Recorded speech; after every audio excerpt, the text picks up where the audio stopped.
I'm Chris Delaporte, the park advocate. This is a park I love. It's called Islamic Way. It's at Division, Wilson Street, Eddings. And now you guys got to be quiet while I'm doing this. It's a big show. Anyway, this is what they're all about. You see what you have here, these kids? And right over there, we're going to get there in a minute, we've got an older generation. So if you get 3 generations in a park, and you get them doing socially responsible things, you have repopulated the park and started it and turning it the other direction. The question is, how do you do that? You don't have to spend a lot of money. You have to clean the park up, make it possible to see through the park, see totally through the park from one end to the other. That means you got to take all of these limbs down. You got to get these toe heads in the right place. You got to get this whole thing working so people can see through the park. Once you do that, people do start to come in. Now let me just say about this park. See this trash can right here, this liner? This liner in this trash can is put out every day. There are 14 barrels in this park. And it's put out by the Muslims, of course, who worship at this mosque right here. And when we cleaned this park out, we drove out the drug dealers. We drove them out, a lot of things going on in this park. And the drug dealers came back in a short period of time and burned out the playground equipment. They dealt their drugs right over here. But it's all gone now, and it can even improve. We've got a little basketball league going over here. We've got future basketball players right here. So you see, what you have to do is you have to work, and you have to never retreat. You don't have to spend a lot of money, but you can start some programming in here, get the youngsters in, and make the park work. You bring it back gradually, but the main thing is clean it up and be able to see through it so there's a sense of safety. Hey, why don't we go inside here and see what's going on? This is the sort of thing that keeps a park safe. They're cooking food, people are having a good time. Sharif and I have been kind of knowing each other informally for 2 or 3 years. As I was saying, I've been here to this park many times, sometimes to get this good food. This is Sunday, the Ravens are playing. We got kids in the park. We got some food going on here. One of the things we talked about in our last segment was bringing programming into the park, getting things here that attract people who want to do socially responsible things. And what more socially responsible thing could you do than to eat good food? Right. With this man here fixing it up. So why don't you tell us a little bit about, I was wanting to explain a little bit how the players work and how people come out, and I was telling them how the park is doing. Okay, well, first of all, the mass here stays open 24 hours. You know, we pray 5 times a day, so we come to early morning prayer. It starts at like dawn, you know, and you know the mass is always open, and so it's relatively always people in the area.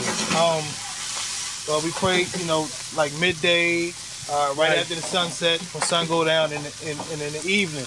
But on Fridays, you know, we all congregate, we get together, and we make our, you know, Friday prayer a lot, right? And most of the time, you know, we hang out. Give me the rest. Most of the time, we hang out, socialize. You know, just the, you know, social gathering for the kids. We probably need a little bit more activities for the children to do around here, but. You know, we want to fix up that basketball court. That's the #1. Right. And the Department of Recreation and Parks is starting to entertain notions and ideas about how to redo the park. Right. We've been working towards that. One of the things we want to do is get the imam and all of you involved in that process. Right. We try to help you out any kind of way that we can.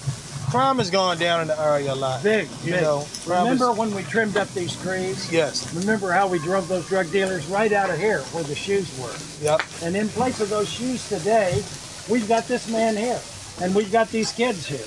So taking back a park, you got to work at it. There's no simple solution. There's nothing that is ever completely apparent. You have to try, but you don't need to spend a lot of money. What you have to do is clean the park up so people can see through it. Once that's done, then people begin to investigate the park. They start to come back, and pretty soon someone has an idea. Someone has an idea about something they want to do. Right. And what you try to do is accommodate that and support that idea. Right. What we've been trying to do is, you know, maybe get a little handball court built for the adults. Right over basketball for the children. You know, it's a nice piece of real estate. I mean, you know, for a little social gathering. Yeah. And stuff like that. Yeah. You know, Maybe yeah, when y'all cut the trees and stuff like that, it was real nice. Yeah. Real nice, you know. Well, you've talked a little bit about also an organic garden back there where the water is. Yeah. Get your basketball court fixed up. Maybe work it out in a way so you all could open up your kitchen even there in the back. Right. You know, there's a possibility. Right, inshallah. Expand your own kitchen back there. Maybe back on this direction we could get the playground equipment back. Right. But as far as people being here, you know, on Fridays, it gets pretty compact. Yes, so maybe there's a way to figure out how to plan this area here a little better, maybe make a hard surface. Right, right. Yeah, it's always been a pleasure dealing with you though over the years and stuff, you know, and I think that, you know, you've made some progress around here, you know, and stuff like that. We just gonna keep trying to do what we can do to assist you. Well, you know, thank you. Gotta get things Thank done. you very much. Yeah. I'm honored to hear you say that, and this is my pleasure. This is the love of my life, and I'm glad to see what's happening. Parks in an urban setting are for socially responsible behavior.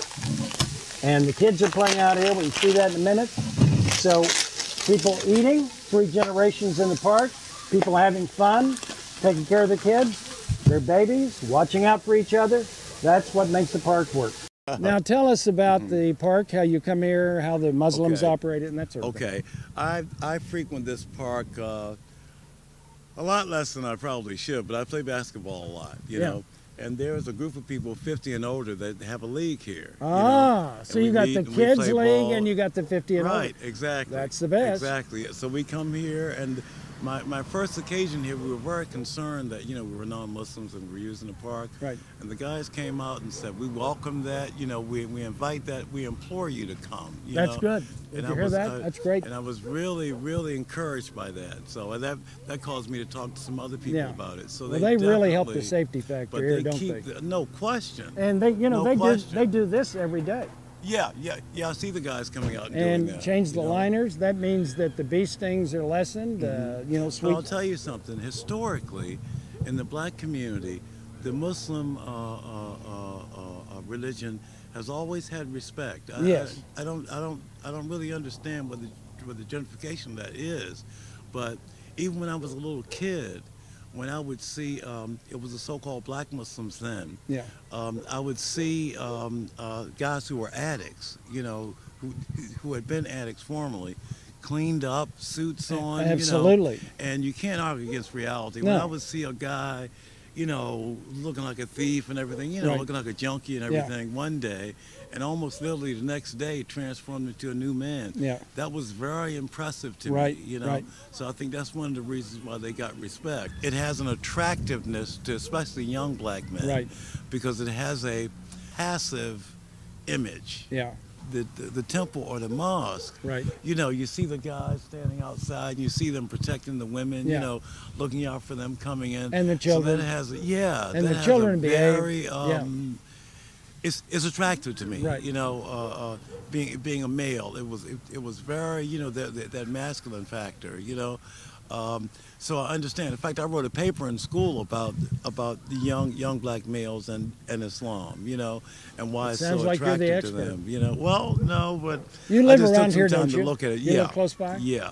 I live within 3 blocks of this area. What's happening behind me is the police are making a bust right in this park, Islamic Way, but the kids are playing right here.